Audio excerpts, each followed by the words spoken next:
Hangtod karon daghan gihapon ang dili mo tuo nga dili mo tuo sa presensya sa Ginoo diya sa pan og bino. Daghang mga bright nga mga tawo yung sa binuang man sa man pagbalhin ang lawa kanang pan og bino may mong lawas ug dugo sa usa ka tawo. That's impossible kayo. Tinuod man imposible gyud na. Di gini mo na mapamatud-an. Pero kita may tuo kita sa kanang gitawag og transubstantiation. Transubstantiation. Unsa man ang kunana? But ana. Transmis pagbalhin gikan sa usa ka substance. Unsa man ang substansya binisaya or wa man na siya. Ngadto sa laing substance. Kasi ano sa tawagan. Adunay sa theology nga substance and matter. Substance and matter. Sa anang sa Eucharistia, ang substance na bag-o, ang matter nagpabilin. Sama sa tao. Ang substance mo ng spirito na to, spirito. Di na nagpabili na. Ang lawas mo na yung matter, mabago ang matter. The substance, the spirit remains, but the matter, mawala. So, duha ka,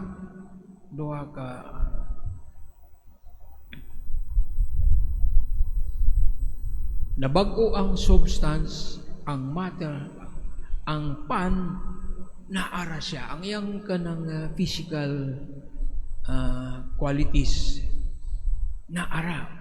Pan gyapon na siya kanang arena gyapon na nga kikuan sa tubig, pero ang iyang substance ang iyang tinuod yun nga nabag-o nahimon ng lawas ug dugo ni Kristo. Lisod kayo na sabton sa mga bright kayo, mga tawo lay pagtuo. That's absurdity. That is binuang na siya. Pero kita nga doon ay pagtuo, nituo kita. Nga, tinuod na, kaya nga naman. So may itong basihan nga tinuod na siya.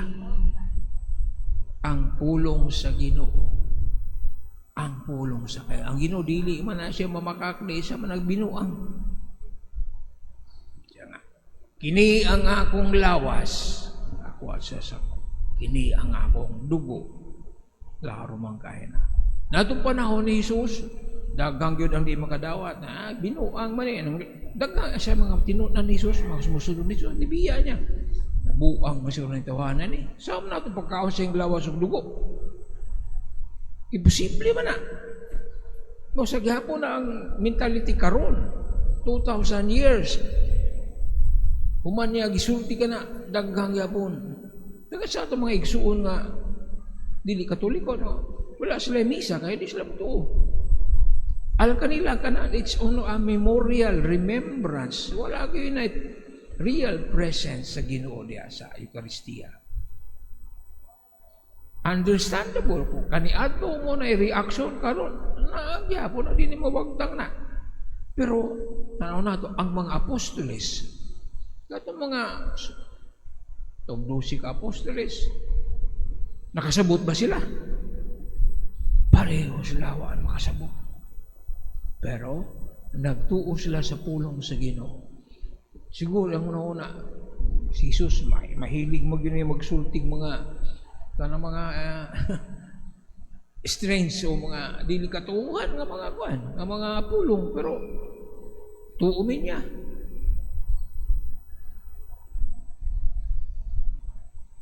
Di may mubiya. Kahit misalig kami sa imong pulong. Tuod man, gabi sa katapusang panihapon, dito na realize nga, tinuod ba dito niyang gingon? Kadili man yun ang iyang lawas ang kanon. Ang dugo imnon kundi katong pan ug ang bino mauday na siya. So nakasabot sila katong kulang sa pagtuo, pagsaling sa Ginoo, mibiya sila. They miss the most important thing sa ilang kinabuhi. So karon mo na agapon ang atong pagtuo. Bisag di ta kasabot daghang mga butang sa kalibutan nga wala nato masabti pero ni tuota. Because somebody tells that is true, bisag wa tay pruweba. Daghang tag mga misteryo sa atong pagtuo. Espiritu Santo, Santissima Trinidad.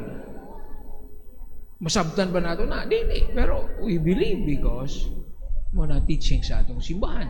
Adunay mga biblical proof. O di nato na mahimay kita nga mga atong una nga limited kayo.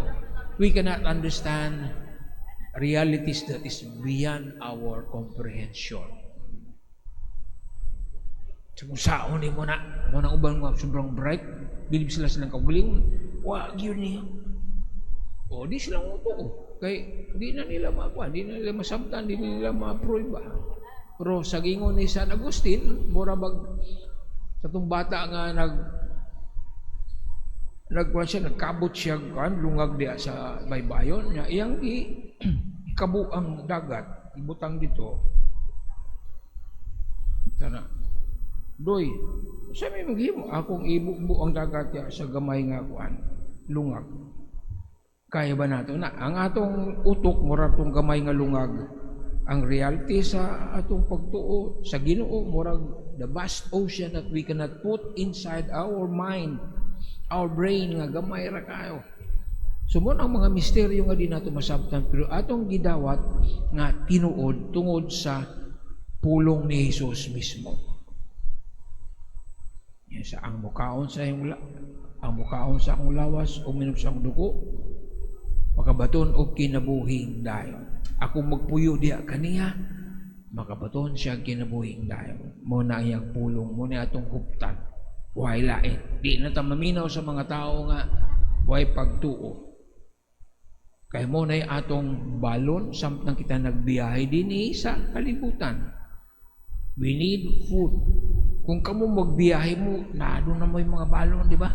Magdamog puso, magdamog ka ng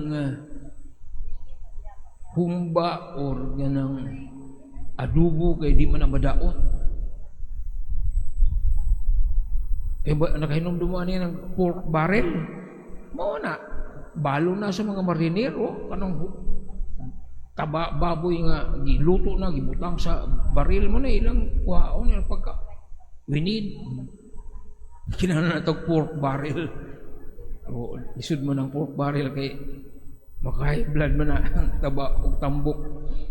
Pero kinahanglan nato sustenance. Samtang kita nagbiyahe, kinahanglan nato ang pagkaon. Muna ang ato pa. Spiritual nourishment. Kay ang atong lawas is made of substance and matter. Ang substance wala na, ang spiritual wala na manginalaw pagkaon, pero ang substance nanginalaw pagkaon. Ang spiritual nanginalaw pagkaon.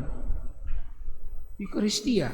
Ang atong lawas nanginalaw pagkaon, humba, adobo, fried chicken, unsa po na din na. We need to nourish our body and soul. Kay kung dili balance ang atong diet, tambok ta pero malnourished ang atong spirito. Oo, daghang ka nato nga obese, overweight, pero malnourished ang kalag tungod kay walay pagkaon. Ang pagkaon sa kalag sa atong spirito mao ang lawas ug dugo ni Kristo nga atong gituuhan diha sa Eucharistia.